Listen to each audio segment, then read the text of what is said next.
y aprovechar ir a la escuela no por cumplir con un programa, sino yo fui a estudiar, por ejemplo, contabilidad, porque en la empresa necesitábamos a un contador. Mi papá pues, no tuvo la oportunidad de estudiar, porque cuando las tripas te suenan, pues las letras no entran, dicen, ¿no? Entonces él tenía que sobrevivir primero. Una actividad, la verdad que es muy dedicada, que mi papá nos enseñó, ¿no? La fruta y la verdura. Los camiones, donde están, el cliente, o sea, no paras todo el día. Porque nuestro negocio es mucho de la confianza. Mi nombre es Luis Parra y este es mi podcast. Bueno, pues el invitado del día de hoy es un empresario dedicado a la producción, distribución y comercialización de frutas y vegetales de manera tanto nacional como internacional. Y además es filántropo a través de la Fundación Don Rubén Fernández y Familia. Ricardo Fernández, bienvenido, ¿cómo estás? Buenas tardes, gracias por aprovechar aquí, de darme la oportunidad de compartir contigo pues algunas historias, ¿no? No, al contrario, gracias por ahora sí que echarse la vuelta.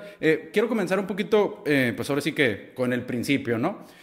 Ya tiene varios años, ya tiene un tiempo siendo una de las cabezas de la comercializadora de su familia, pero todo se remonta a la infancia de su padre. Cuando a los 9 años él encontró una oportunidad por ahí, después de ciertas tragedias, de una oportunidad de negocio. Platícame un poquito de esos inicios. Claro que sí, fíjate que la historia es un tanto romántica, ¿no?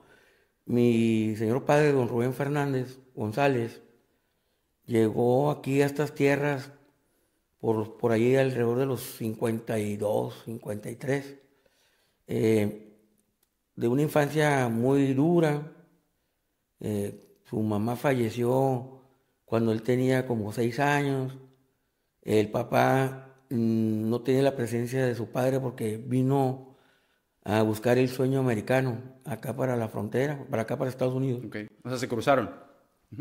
Y lo que pasa a muchas familias es que se va por oportunidades y hacen otras vidas y se olvidan de su gente acá, ¿no? Total que ya no, se muere, fallece su mamá de una enfermedad, no sabían del papá, y con el paso del tiempo le llegan las noticias que habían visto a su papá aquí en Mexicali, ¿no? Y pues se vino a buscarlo. Lo encontró, pero pues no había ninguna afinidad total. Sí, yo soy tu papá y tanta, ¿no? Para Y le pues contar ahí. ya estando aquí, pues se puso a trabajar. Mi papá es una persona, pues por la condición de vida, a pesar de que pues no tuvo la oportunidad de estudiar, porque cuando las tripas te suenan, pues las letras no entran, dicen, ¿no? Entonces él tenía que sobrevivir primero y pues no tuvo la oportunidad de estudiar. Creo que llegó hasta tercer año de primaria, pero mi padre muy trabajador y también trucha e inteligente, ¿no? O sea, el estudiado no hay una relación directa de que seas inteligente, ¿no? O sea, mi papá es una persona muy inteligente y aventada. Y pues le gustó la cuestión del comercio, ¿no? Veía que comprabas algo a 10 y la podías negociar y venderlo a 15, sacabas una utilidad y pues si lo vendías mucho más veces, pues era mayor la ganancia, ¿no? Claro. Entonces, como llegó al centro de la ciudad y llegó ahí al área donde están el mercado, Braulio Maldonado. el Braulio Maldonado, que se le conoce, ¿no? Pero hay varias agrupaciones, pero pues el mercado en sí, y pues ahí buscó siempre andar ahí buscando qué vender y qué comprar, ¿no? Y así fue como prácticamente mi papá se inició en el negocio de las frutas y verduras. Prácticamente nosotros, pues nací cabrón, en un lado de una caja, ¿no? Estoy mezclado entre una caja de mangos, ¿no? Y una caja de pepinos, así toda la vida yo y mis hermanos hemos estado familiarizados con esa actividad que mi papá nos enseñó, ¿no? Que es una actividad, la verdad que es muy dedicada. O sea, creo que tú también tienes familiares ahí en el rubro, Sí, que pues es una actividad que es de lunes a domingo, sí. es desde la De madrugada madrugadas. Ujú. y es hasta que se termina. ¿A qué hora, cuando usted estaba chico, a qué hora Fíjate empezaban las que jornadas? cuando yo tenía en mi infancia, los horarios del mercado en aquel tiempo eran desde las 3:30, 4 de la mañana, ¿no? Venga, su madre. Ahora ha cambiado, ¿no? Las generaciones nuevas somos más flojos Y ya casi todo el mundo ahorita abre a las 5 o 6 de la mañana, es la hora que andan abriendo, ¿no? Pero antes a las 3 ya había gente ahí trabajando, ¿no? Ha ido cambiando por las generaciones y también ha cambiado un poquito pues las formas de distribuir, ¿no? Antes la gente iba al mercado, el cliente, y le gustaba ver la mercancía y tratar el precio. Hoy ha cambiado, el cliente es más práctico, ¿no? Las segundas generaciones te pasan un pedido y quieren que se lo lleves al lugar, ¿no? No pierden tiempo en venir, prefieren estar ahí Antes en era su negocio. era solo punto de venta y después ustedes empezaron a distribuir. Así es, cambió hacia que el cliente ya te daba la confianza que le ibas a un buen producto y te hacía que se lo lleves a la puerta de su negocio, ¿no? Y antes no, los señores de la época de mi papá era de que querían ver el producto y luego negociar y échale 10 y échale 20 y ahí en varias partes. Entonces eso ha cambiado un poco el mercado, pero al final de cuentas pues vendemos perecederos, ¿no? Y pues el perecedero, la vida, por ejemplo, de una lechuga, ¿no? Una lechuga que hoy la cortan en el campo, al día siguiente ya la tienes empacada en tu bodega para distribuirla y tienes un margen de que yo se lo venda al siguiente distribuidor, que yo no tenga que esa lechuga más de 4 días, porque a él le tengo que dar otros 3 días para que lo venda. Sí. Ya una lechuga de que la cortas a 10 días, ya se le empieza a notar la edad. ¿Cuál es la edad? Y cuando haces el corte de la lechuga, todo el mundo lo voltea a ver y te dice, no, si está oscuro, ya es una lechuga ya vieja, ¿no? No te la lleves, tiene que estar clarita, ¿no? Entonces, eso nos pega a nosotros, ¿no? Aunque el producto esté bueno, pero tiene que ver mucho la vista. La percepción. Ajá, del que tenga el consumidor, ¿no? Y pues te digo, pues ahí aprendí, a pesar de que mi papá no fue a la escuela, aprendí, creo que varias reglas de oro, porque nuestro negocio es mucho a la confianza. O sea, se usa mucho a la palabra, ¿no? Llega un cliente y, oye, te compra, lo empiezas a tratar, va varias veces, se gana el estatus de cliente y después le mandas mercancía a crédito, ¿no? Y sin tener un pagaré o tener una carta de crédito a través de un banco, sino que esa es la confianza. Y yo también, cuando compro mercancías, si tú eres un productor de Sinaloa, me conoces y yo nomás te hablo y, ¿sabes qué? Mañana me cargan 3 camiones de tomates saladez y uno de bola. Y tú sin firmarte yo ni un documento ni nada, me mandas la mercancía. Pero pues eso es que el tiempo, el prestigio, Sí. la honorabilidad Y eso hace que te la ganes en el mercado. por ejemplo, ese trato se lo da después de ciertas compras, no es primerizo, ¿verdad? Claro, sí, no, cuando llega alguien que no conoces es obvio, ¿no? A ver, de contado, ya, oye, que no, sí es chambeador, tiene su mercado, vas a las instalaciones, y está organizado, tiene equipo, no, sí, es sujeto de crédito, hay que apoyarle, que siga abriendo otro mercado, ¿no? Ahora sí que es una conducta que se comparte entre sus competidores también. Sí, es una práctica, ahí en el mercado sí nos manejamos mucho por la confianza, fíjate, y al final de cuentas, ¿no? Es que nos dedicamos a esto, gente, pues es una tarea, la verdad, pues no muy fácil. Yo digo que mucha gente dice que los médicos es uno de los que llevan una de las carreras más absorbentes y de tiempo.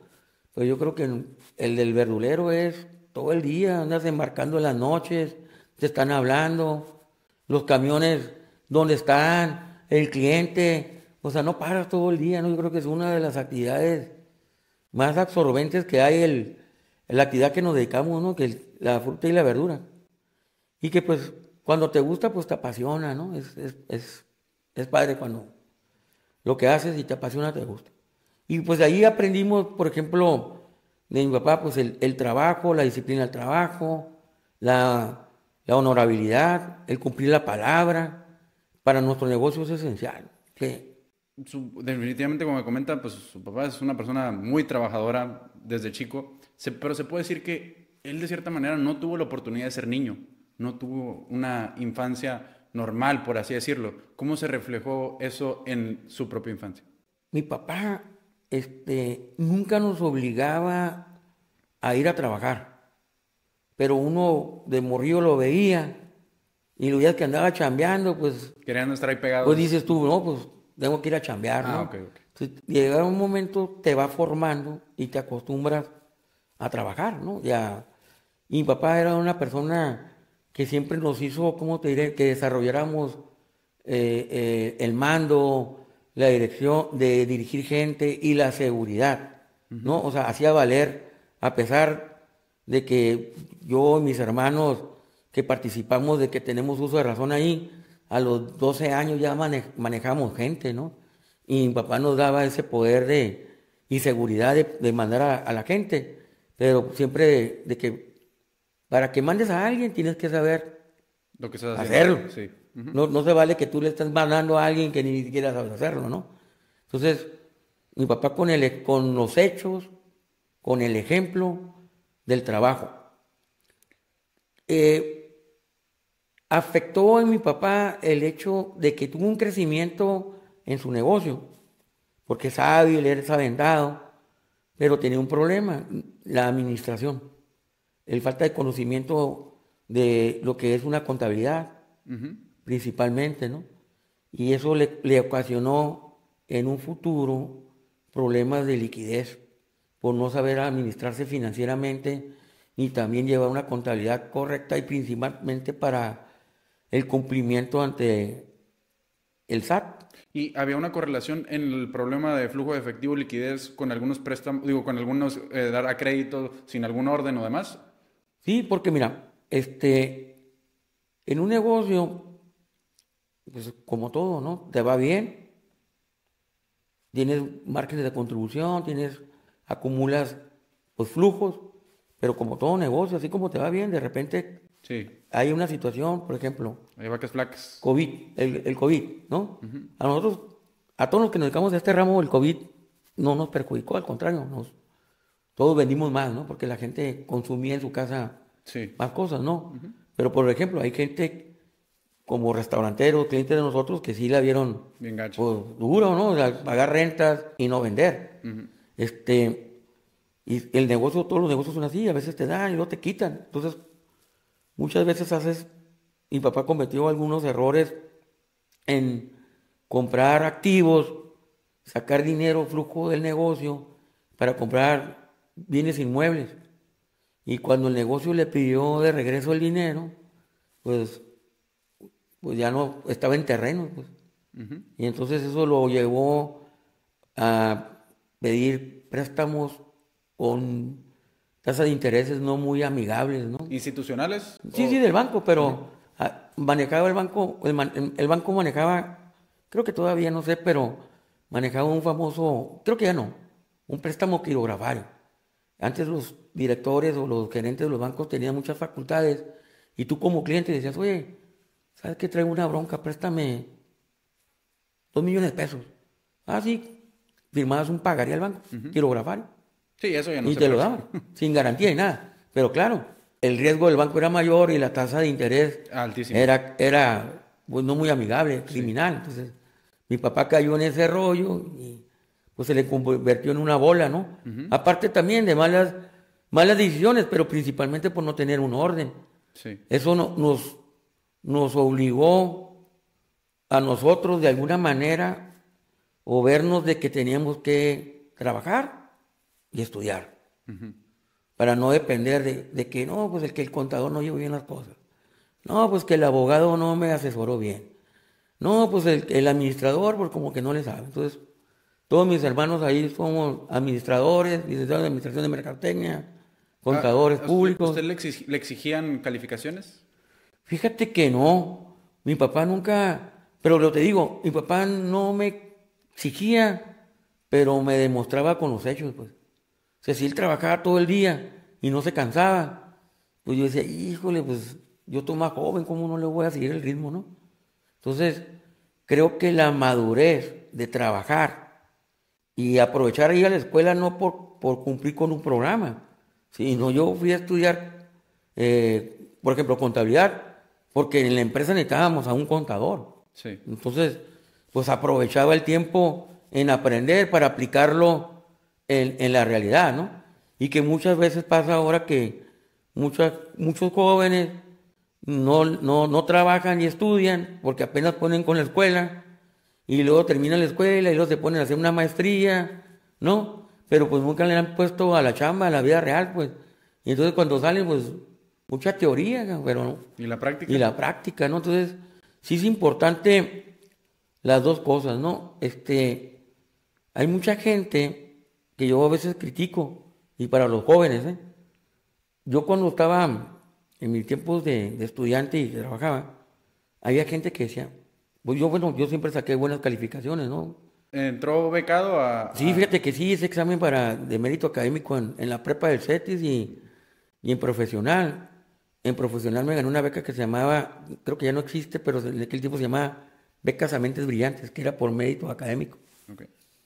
Y te digo que había gente que criticaba, que decía, oye, el que saca puros dieces es como un ratón de biblioteca. Es bien bravo para sacarse dieces, pero en la calle, por ejemplo, el Parra tiene más calle y el Parra es un tigre y el vato ese no sabe más que el libro, lo va a devorar. Así que el hecho que te saques dieces no te lleva a nada. Prefiero ser alguien muy sagaz de la calle que estar y sacarse dieces. Fíjate, es corrección. ¿Por qué no puedes tener los dos Sí, mundos? o sea, no está peleado uno con el otro. Claro, o sea, puedes tener la experiencia de lo que te da lo que hagas en la calle y combinarlo con la preparación. Entonces, hay mucha gente, por ejemplo, ahí en la actividad que desarrollamos, que generalmente la mayoría son familias, son negocios familiares, Sí. y que ya una segunda generación ya no la vemos, ya muchos desaparecieron. Y desaparecieron principalmente porque creo que en mi medio son muy pocos de mi generación que combinaron la escuela. Con la ¿Por calle. qué no lo combinaban? Porque, por ejemplo, iba y le ayudaba a mi papá a trabajar y vendía un camión, por decir un ejemplo, vendía un camión de naranjas y traía 1000 bultos y se ganaba 30 pesos, eran 30,000 pesos. Decías, oye, pues si me gano 30,000, pues ¿para qué voy a perder tiempo en la escuela, no? Y aquí lo que es levantarte en la mañana, es negociar, vender. En un tiempo, a lo mejor sí funcionó, pero ahorita, hoy en día, por eso los jóvenes, o sea, tienen que prepararse. Pues ir a la escuela, pues es una disciplina, hacer tareas, estudiar, exámenes. Y claro que a nadie nos gusta en un momento dado, ¿no? Pero definitivamente tienes que prepararte y tienes que estudiar porque eh, lo que sucede en la vida real, pues tienes que tener conocimiento de algo, ¿no? Si, por ejemplo, si no hubiera estudiado contabilidad, el negocio de mi papá no hubiera crecido como el negocio familiar que inició mi papá, pues no fuera el que es hoy, ¿no? Sí, definitivamente. Definitivamente, porque hoy en día no nomás es comprar y vender, o sea, hay que cumplir obligaciones con el SAT, Fiscal, ajá, ¿no? exactamente. Y hay que saber manejar el dinero, hay que administrar el dinero. ¿Y cómo fue que pasaron de, ahora sí que, ser un negocio que inicialmente se enfocaba en tomates para salsas, que creo que por ahí empezó la oportunidad de su papá, a ser ya una empresa que le surte a los jugadores más importantes, tanto a nivel local como nacional, y exportar al extranjero? Pues mira, el gusanito de comprar y vender, ¿no? Y claro, ¿no? Que entre más tienes la oportunidad de vender más, pues creces, ¿no? Entonces, el hecho de que mi papá nos enseñó a trabajar, combinación con lo que aprendimos en la escuela, pues cuando llegamos yo y mis hermanos a tener el control del negocio, pues empezamos a aprovechar oportunidades.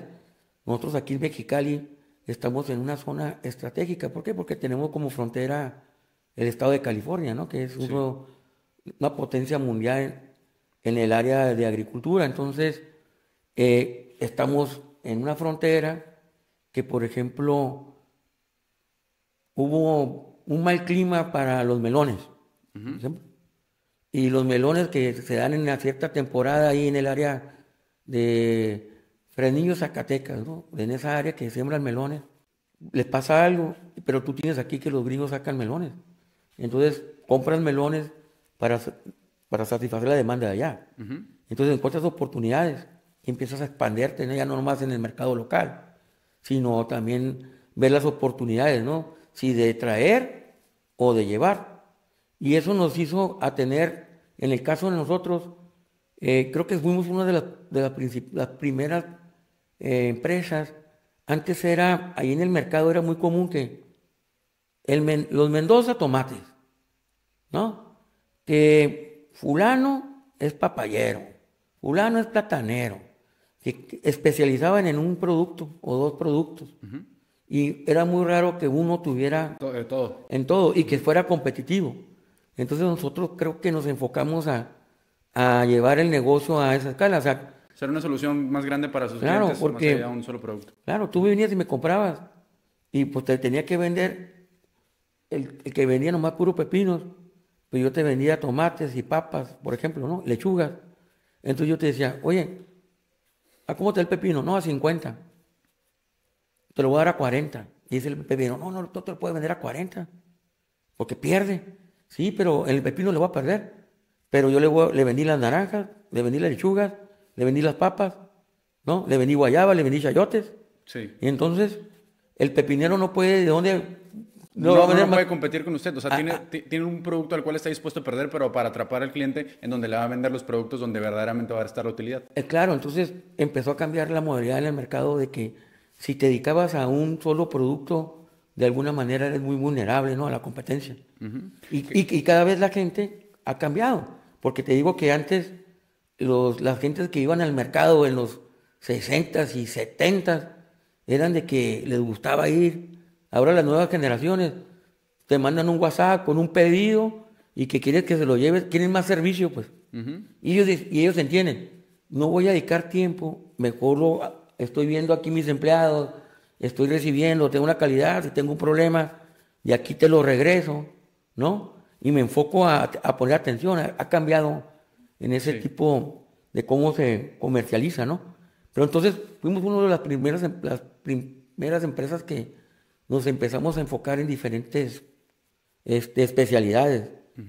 Y después nos metimos a la agricultura, porque nos dimos cuenta, por ejemplo, que si vendo cebollas y un año las cebollas se levantaban de precio, cuando yo iba a buscar y tú eres productor de cebollas, y dije, oye, ¿a cómo las cebollas? Y ya se las vendí a López. ¿Cómo? No, ya, es que me habilitó, me dio dinero, y pues las cebollas que levante son de López. Entonces, si tenía un precio en el mercado, pues el López era el que iba a hacer la lana. Sí. Entonces, para entrar al mercado de la agricultura, tuvimos que pues meternos a ser agricultores, y hacemos una parte de agricultura con productos que tenemos años haciéndolos, que con el paso del tiempo hemos aprendido a ser sumamente productivos, ¿no? Que ya le sabemos, y que sabemos que en la agricultura, que es también un negocio muy volátil, un año puede ser muy bueno y ganar mucho dinero, y puede ser seguido de 3 o 4 que le tienes que poner dinero, incluso hasta ni levantar. ¿Y qué tanto tiempo pasa en el cual uno invierte en temas de agricultura y ya puede ver un retorno? Pues en un ciclo, depende de lo que siembres, ¿no? Pero pues en un ciclo, en un año, ¿no?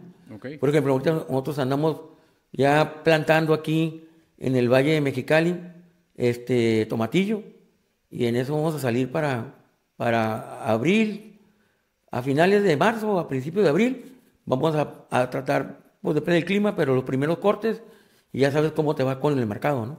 O sea, es ciclo de 6 meses, te das cuenta cómo te fue, ¿no? Pero lo que te digo es que pues tienes que, para ganar, pues tienes que meterle. O sea, no puedes anotar una carrera sin pisar primera, segunda y tercera, ¿no? O sea, tienes que, pues, pasar ese camino. No hay forma de que, hice dinero, ¿no? Pues, tienes que dedicarle tiempo, ¿no? Sí. Y pues hacemos esos productos que te digo que aprendimos con el tiempo a ser muy productivos, que aunque mucha gente dice que es muy riesgoso, es verdad. Pero si, por ejemplo, haces tan eficientemente las cosas, en el sentido de controlar los insumos, los gastos, los insumos, y al momento de tener un producto, tener calidad y tener producción, ¿estás de qué lado? Lo peor que te pueda ir en un mercado complicado es que salgas tablas, ¿no? Porque en un mercado, cuando es escasez, todo se va a vender, ¿no? Y el más caro va a vender el que tenga el mejor producto, y va a ser menos precio el que tenga un menor producto. Pero todo se va a vender en un mercado con mucha demanda. Sí, correcto. Que hay escasez. Pero en un mercado que es al revés, que hay mucha oferta, el que va a vender primero va a ser el que tiene el mejor producto. Y lo va a vender a mejor precio. Sí. Y el otro ni lo va a piscar. Ahí se va a quedar. Y entonces, también, si tú, por ejemplo, haces una hectárea de tomatillo y le saques 70 toneladas y vale 3 pesos el kilo, que pues es barato, por decirte, ¿no? Un ejemplo. Y hay otra gente saca nada más un corte, saca 30.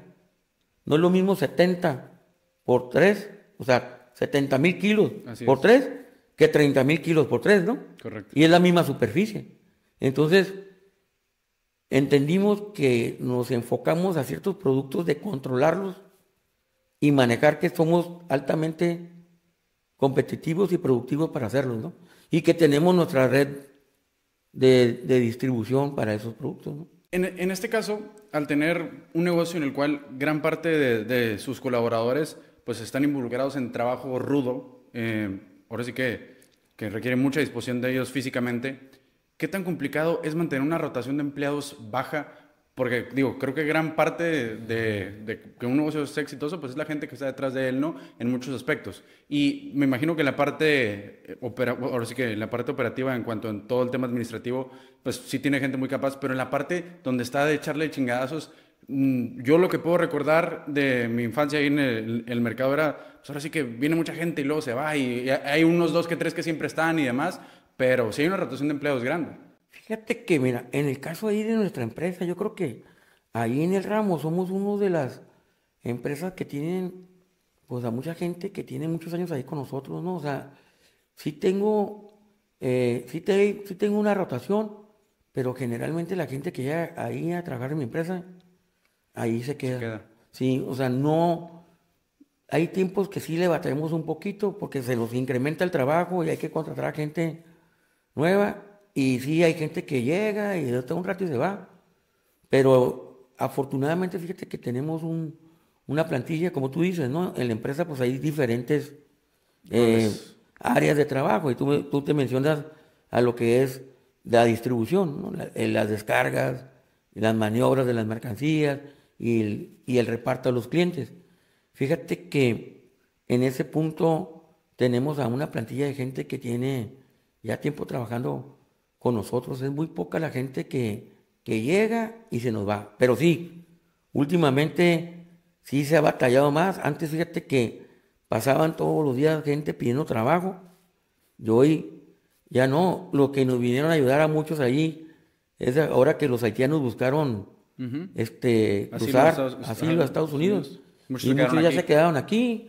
Y ahí se quedaron aquí Y son bien a chambeadores, chambear. Y sí, son chambeadores, sí se pegan, ¿no? Y llegaron a salvarnos de la falta de mano de obra, ¿no? Pero sí, ya última vez, otra vez ya se está viendo, veo ya a morros, a jóvenes que ya andan pidiendo trabajo otra vez, que no se veía el año pasado sí fue un poco más difícil, hoy ya se ve más gente que anda pidiendo trabajo. Ahorita me comentaba un poco de, pues, que hubo un momento de crisis, ¿no? O sea, un momento en el cual, pues, ahí las vieron gacha con el tema del negocio. ¿Cómo se vive una crisis así en una empresa familiar? Que creo que puede ser un poquito distinto a cuando uno trabaja para alguien más, sobre todo a lo mejor cierto drama dentro de mismas diferencias que puede tener uno entre familia. ¿Y qué hicieron para dar la vuelta a esa parte? Mira, fíjate que ahorita que tú mencionas, creo que la crisis que vivió el negocio de mi papá, que fueron del 87 al 97. Que cuando estaba 10 años, duramos recién como... egresado, estaba en ese momento usted, ¿no? No, Más o menos. yo fíjate que egresé la carrera en el 91, Ah, en el 91. sí, pero la crisis del negocio de mi papá empezó como en el 87. Ok. Fíjate que al principio pues sí,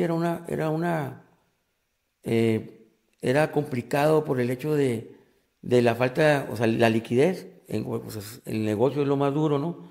Pues no hay para pagar la luz, a completar la nómina, el pagar el tiempo a los proveedores, Ok. trabajar y trabajar y pues no traer en la bolsa dinero, ¿no? Porque primero hay que cumplir a la gente que le debes, eso Eso mi papá nos lo dejó bien claro, que hay que pagar a la gente. Este, creo que ahí lo que mencionas de que a mí me ayudó mucho en cómo maximizar los recursos y minimizar también gastos, procesos que no tenían que hacer, tener mucho cuidado en atención al cliente, cómo agarrar al cliente, el no tener las cosas sencillas te hace crecer.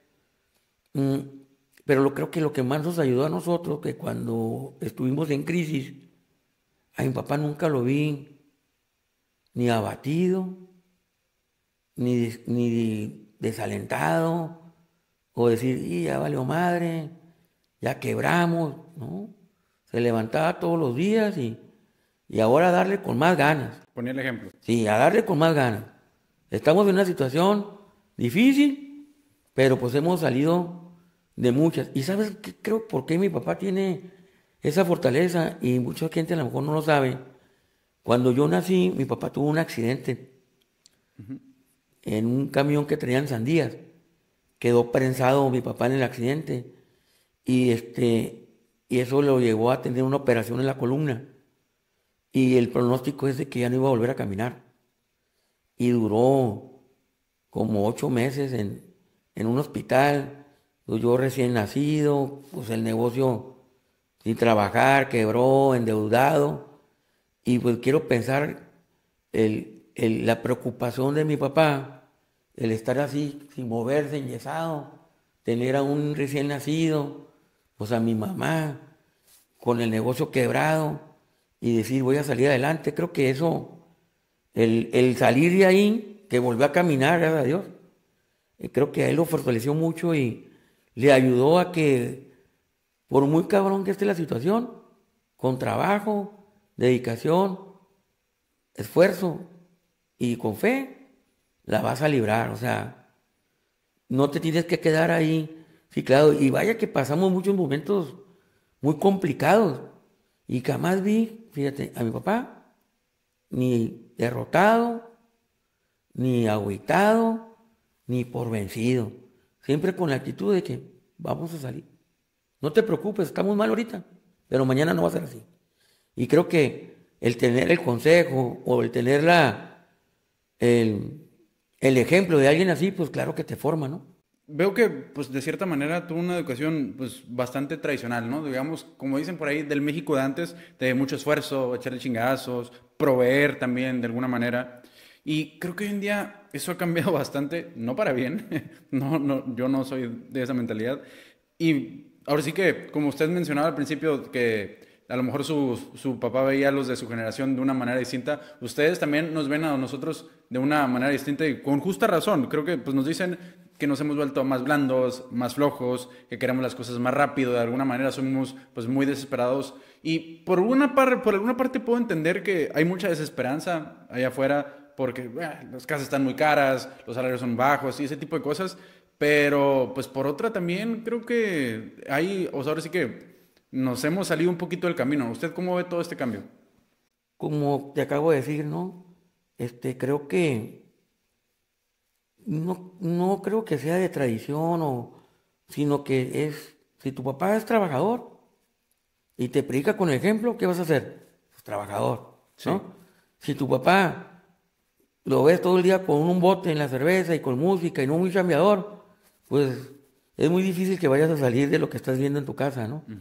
Sí es verdad, y tienes razón, que obviamente que las condiciones en las que trabajaban las personas de antes es muy diferente a las de ahora. Por ejemplo, antes alguien que traía mercancía de San Quintín, que se iba en un troquecito y que la Rumorosa apenas la abrieron, pues tardabas yo creo que 2 días a llegar hasta allá y 2 días a regresar. Y hoy pues con las carreteras, con la modernidad en los equipos de transporte y eso, pues se reduce y todo tiende a ser más sencillo muchas cosas, ¿no? Antes, imagínate, para hacer una factura, era todo llenar cantidades a pluma, dirección, datos, lo que terminabas en hacer una factura y ahora nada más un sistema y vámonos, ¿no? Entonces, creo que en ese sentido, pues los jóvenes están más acostumbrados a que las cosas sean más fáciles sencillas. y Ajá. sencillas, ¿no? Pero yo creo que tú también eres egresado del CETIS, ¿no? Sí. Y creo que, por ejemplo, en el caso mío, el haber ido a CETIS, que en realidad los recomiendo a los que me están viendo y que van a salir de la secundaria, vayan e inscríbanse en la prepa del CETIS, es lo mejor que pueden hacer. Creo que el hecho de formarte como líder, el hecho de que tú te pongan un chip y que tú eres el responsable de ocasionar un cambio, eres el responsable de liderar para que un grupo de familia, un grupo de trabajadores que tienen su familia, lleven su sustento, darles trabajo, haces un compromiso, ¿no? Y te forman como tal, porque CETIS forma, en realidad, no es un eslogan publicitario, ¿no? O sea, forman líderes. Cuando la gente va a estudiar y aprende, y más, si estás estudiando en la universidad, te recomiendo que no te esperes a salir, ponte a chambear. Eso te va a ayudar increíblemente, vas a poner en práctica lo que estás aprendiendo, ¿no?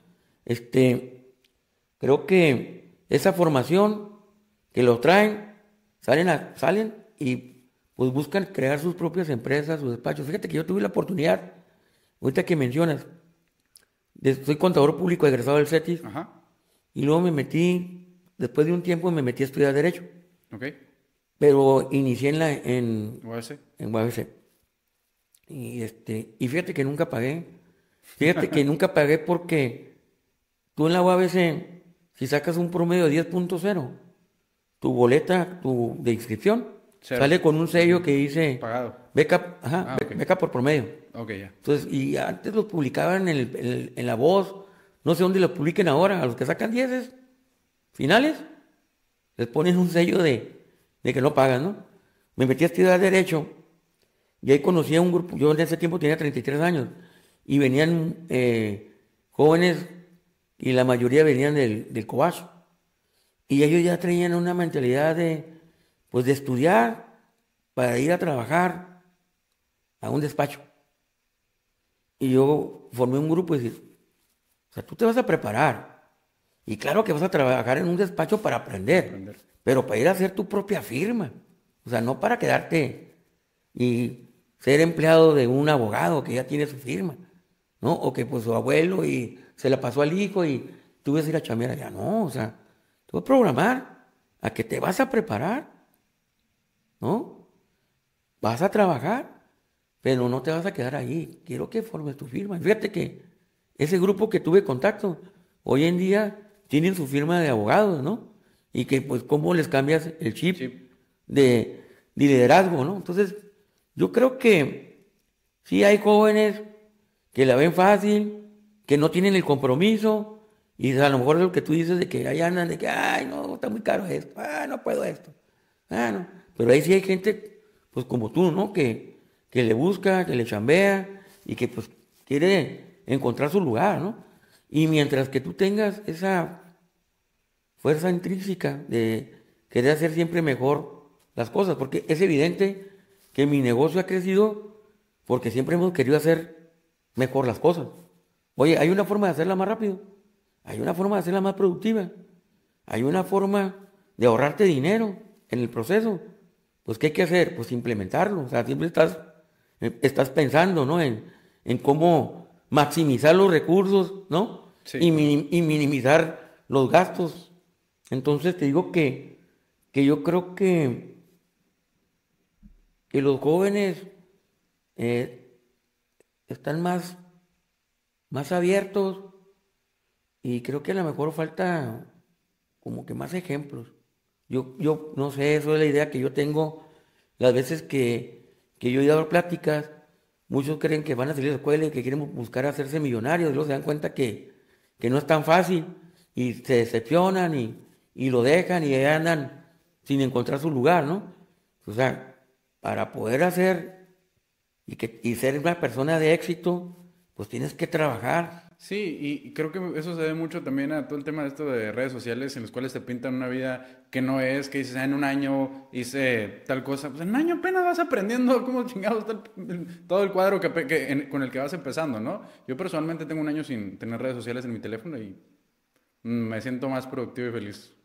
Sí, fíjate, entonces creo que ustedes pues tienen una ventaja. También hay otras formas de que el hecho de que estás ahí en un lugar y estás matado y tienes un trabajo físico. En el tiempo de mi papá era un vato muy trabajador, ¿no?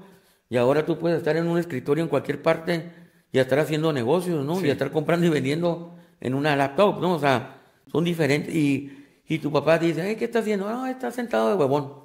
Pero son otros tipos de tiempos, ¿no? Se dice mucho la frase, sobre todo creo que en México, no, no es cierto, yo creo que esto es de manera en todas partes. No mezclar negocios y familia, que las cosas no salen bien. Yo no tengo hermanos, pero yo, por ejemplo, veo mi negocio, mi emprendimiento, mi empresa como parte de mi vida.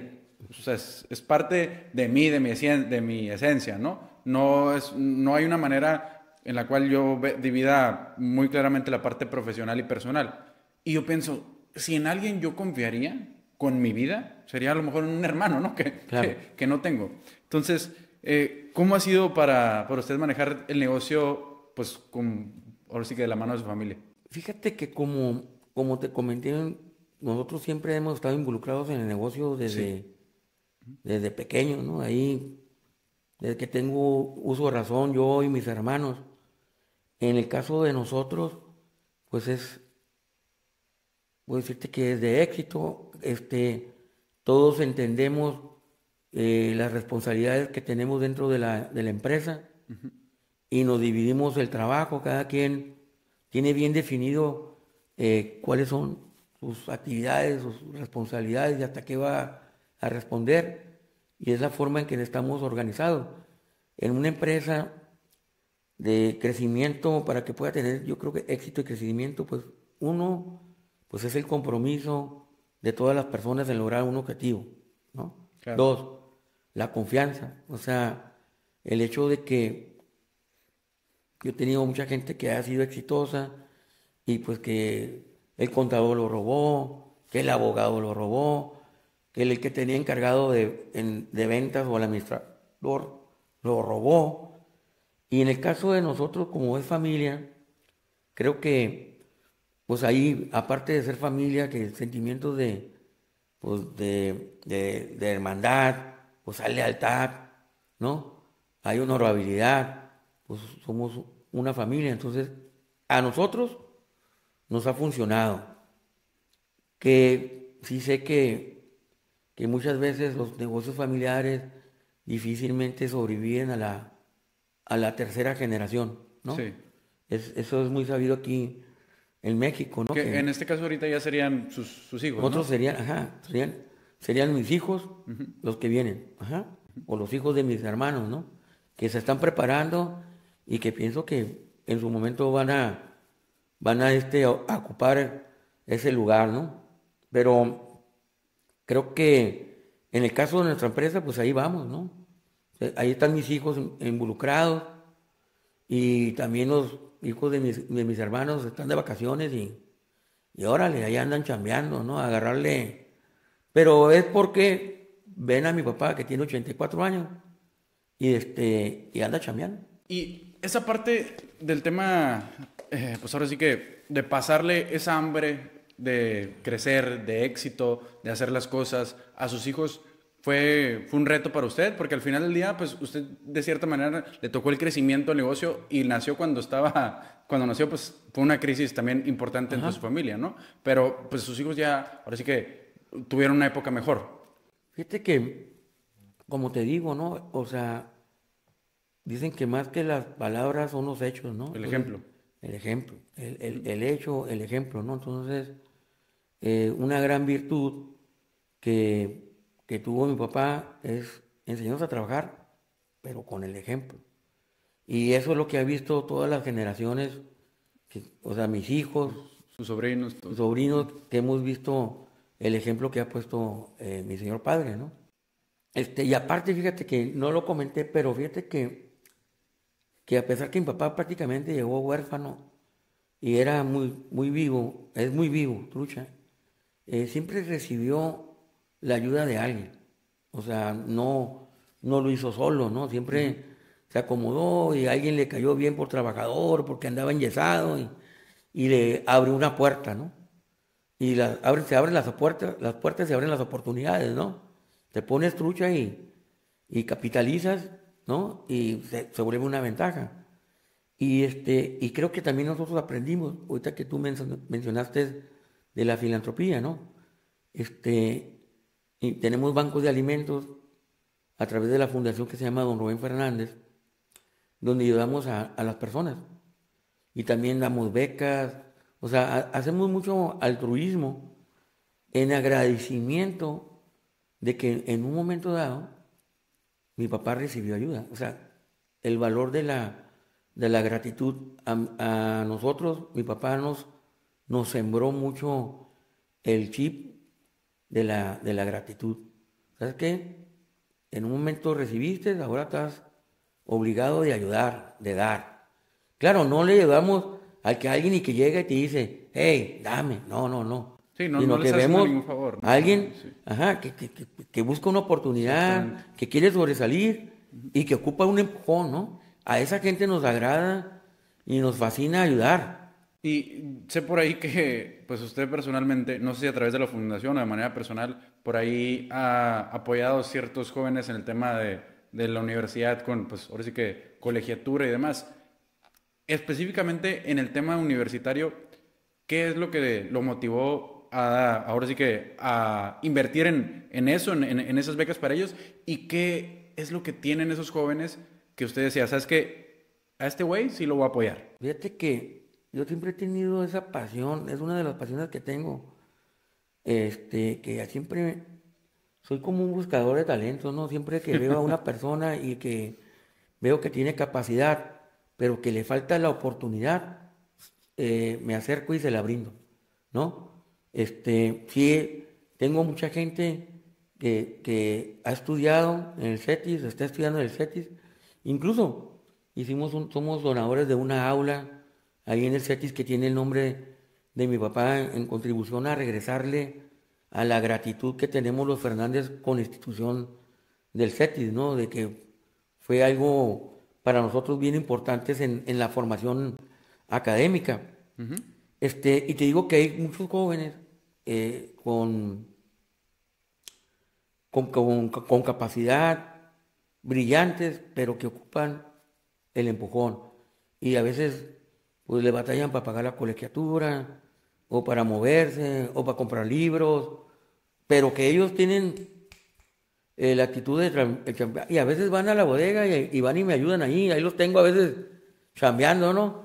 De que, oye, pues ven a chambear aquí el sábado para verte, ¿no? De que tengan la disposición y que estén dispuestos a no nomás ir a pedir para la colegiatura, ¿no? A que van y chambean, ¿no? De Sí, que, órale, para que veas, ¿no? a ser recíprocos, ¿no? Sí, he tenido ahí ingenieros, ¿no? Que le digo, oye, ¿tú crees que no tiene nada que ver? Pero mira, ahorita andas aquí con el ejército y vas y entregas y ves cómo es un trabajador. Cuando tengas una posición de mando o dirección, te vas a dar cuenta cómo piensa la gente y cómo siente la gente y cómo tienes que tratar a la gente, ¿no? Y cómo es una orden que tú le das, cómo ellos lo entienden. Entonces, cuando tú entiendes eso, pues tienes una fortaleza, ¿no? Y todos regresan y me dicen, híjole, este, ¿cómo me ha servido para la comunicación de los soldados, ¿no? De la gente de las líneas de producción o la gente que hace el que pica la piedra, ¿no? El que está ahí en la línea, pues. Sí. Y cómo les sirvió el proceso ese para poderse entender y explicarle a la gente qué es lo que quieren y que batallan otras gentes que no tuvieron esa experiencia. Ricardo, ¿qué significa para usted la frase es tiempo de sembrar? Fíjate que es lo que nunca vi a mi papá, como te dije, a pesar de momentos difíciles, nunca lo vi derrotado, ¿no? Y siempre, todos los días hay una oportunidad, ¿no? Para iniciar, generar un proyecto ayudar a alguien, porque la connotación de sembrar es producir, es, trabajar y dejar algo que mañana A dar frutos. va a dar frutos, ¿no? Entonces, eso es como el legado y la frase de mi papá, siempre es tiempo de sembrar. Y cuando tú, con el tiempo, pues ya tengo 55 años, cuando estás joven, pues la lana, el dinero, uno piensa que es lo más importante. Ya cuando pues maduras, te das cuenta que hay muchas cosas que vayan, ¿no? Que el dinero no las puede comprar y son las más valiosas. Y creo que con una persona siempre, a pesar, por ejemplo, mi papá que tiene 84 años y todos los días se levanta, que es tiempo de sembrar. O sea, siempre estás en posición de crear, desarrollar algo. Siempre estar productivo. Siempre empezar de que las cosas puedan cambiar para bien o provocando un cambio para el mañana. Para mí tiene esa connotación, siempre es tiempo de sembrar. Y ya para finalizar, ¿qué es algo que cree que aprendió muy tarde en la vida, que de haberlo aprendido antes hubiera tenido un impacto mucho más positivo, tanto profesional como personalmente? Fíjate que ahora lo pienso que quizás como nos dedicamos a una actividad muy absorbente, descuidas un poco la convivencia con tus hijos, ¿no? Creo que aprendes que la inteligencia no nomás es para sacar números o hacer dinero, o sea, hay inteligencia también emocional, ¿no? Entonces creo que en ese punto, por estar enfrascado en sacar adelante una negociación, descuidé tiempo de convivencia con mis hijos, pero pues nunca es tarde, claro que no puedo rezar el tiempo, pero pues se puede remediar, o Claro. sea, siempre es tiempo de sembrar. Pero creo que eso sí es lo que a veces me puede hacer un poquito más de ruido, ¿no? Que no dediqué el tiempo que pude haberlo hecho en calidad de tiempo con mis hijos. Pues ahí está, Ricardo. Muchas gracias por venir. Y A pues ver ahora cómo sí salió. que va a salir muy bien. Ahí para que comenten qué les pareció. Y pues no sé si quieran buscar. ¿La fundación tiene ahora sí que algo que se pueda buscar para alguna Fíjate razón? que generalmente, pues, escuelas, alguien que tiene un proyecto, como te digo, Ujú. acude ahí la mayoría de la gente va y pide ayuda ahí en el negocio. Ahí no estamos en la zona centro, Ok, pegados ahí al parque del mariachi. Ahí va la gente y hace peticiones, ¿no? Que aclaramos, ¿no? No nos gusta ayudar a la gente que viene y a tirar la mano, sino que, a ver, ¿cuál es tu proyecto? Si te ayudamos, ¿qué es lo que vas a sembrar? O sea, ¿qué es lo que va a retribuir? ¿En qué vas a ayudar? ¿No? Y claro que si es un proyecto que se va a beneficiar gente, claro que ayudamos y aportamos. Porque por ahí, la verdad, te cae de todo, ¿no? Mucha gente que va y te pide por pedirte, sí, pero no sin tener un proyecto. No, es que tú tienes una fundación. Sí, pero pues tenemos un objeto, ¿no? O sea, que lo que vas a hacer, cómo va a repercutir o qué cambio va a ocasionar con la ayuda que te vamos a dar. correcto. Así es. Pues Ricardo, muchas gracias. No, no, gracias a ti. Pues ahí nos vemos en el siguiente episodio. Gracias.